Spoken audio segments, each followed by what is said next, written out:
नमस्कार, मैं हूं अरविंद और आप देख रहे हैं स्टडी नेशन। एक तरफ तो देश के यशस्वी प्रधानमंत्री नरेंद्र मोदी जी सार्वजनिक मंचों से यह दावा करते हैं कि सरकार के प्रयासों से देश में गरीबी कम होती जा रही है। वहीं दूसरी ओर केंद्रीय सड़क परिवहन और राजमार्ग मंत्री नितिन गडकरी ने देश में गरीब और अमीर के बीच बढ़ती खाई पर गहरी चिंता व्यक्त की है। नितिन गडकरी के अनुसार धीरे धीरे देश में गरीबों की संख्या बढ़ रही है, जबकि कुछ खास लोग अपनी संपत्ति को एकत्रित करते जा रहे हैं, जिससे समाज में असमानता बढ़ रही है।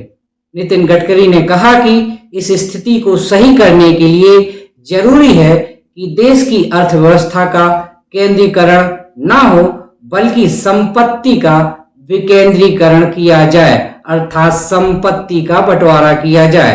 दर्शकों, मैं आप पे छोड़ता हूं, आखिर कौन सच बोल रहा है, कौन क्वेश्चन मार्क। आइए समझते हैं कि इस संबंध में अगर हम ऑक्सफैम की रिपोर्ट देखें तो ऑक्सफैम की रिपोर्ट 2024 क्या कहती है। इस रिपोर्ट के अनुसार भारत के 1% सबसे जो अमीर लोग हैं उनके पास देश की कुल संपत्ति का 40% हिस्सा है और इसके नीचे 50% गरीब लोगों के पास कुल संपत्ति का केवल 3% हिस्सा है। वर्ल्ड इनइक्वालिटी डाटाबेस 2023 के अनुसार 1990 में भारत के 10% लोग कुल इनकम का 35% कमाते थे और यह स्थिति 2022 तक आते आते टॉप 10% लोग अब 57% से ज्यादा इनकम कमा रहे हैं या काबिज हो गए हैं। भाई, वर्तमान सत्ताधारी तो सभी के लिए अच्छे दिन का वादा करके सत्ता में आए थे, तो आखिर ये असमानता क्यों बढ़ रही है?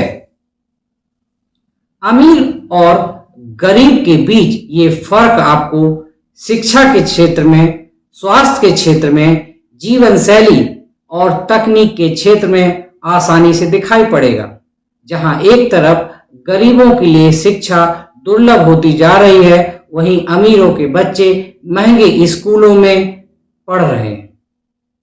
स्वास्थ्य के संबंध में भी देखा जाए, जहां गरीबों के लिए सरकारी कम सुविधा वाले हॉस्पिटल हैं, वहीं अमीर लोग महंगे अस्पतालों में इलाज करा रहे हैं।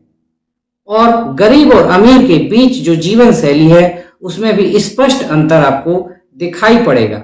जहां अमीर लोगों के बच्चे कोडिंग और डिकोडिंग सीख रहे हैं, वहां गरीबों के बच्चों के लिए ये साधन दूर की कौड़ी है।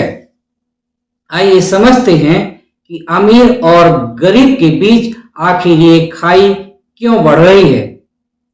नीति निर्माण में अमीरों की पहुंच।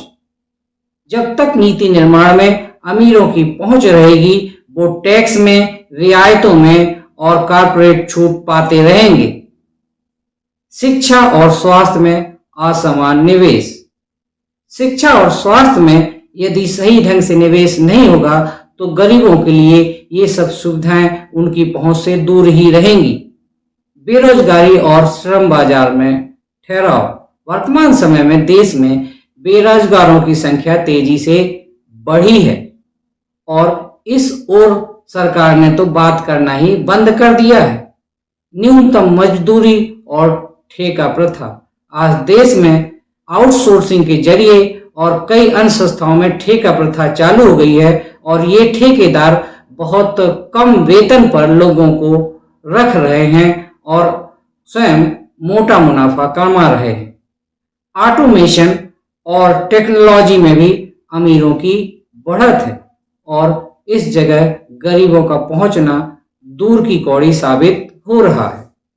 और अगर ये खाई इसी तरह बढ़ती रही तो कुछ समस्याएं जरूर समाज में आ सकती हैं। सामाजिक असंतोष बढ़ सकता है, जिससे गरीब और मध्यम वर्ग में नाराजगी पनप सकती है। इसके साथ ही अपराध में भी बढ़ोतरी हो सकती है और इसका एक प्रमुख कारण बेरोजगारी होगी।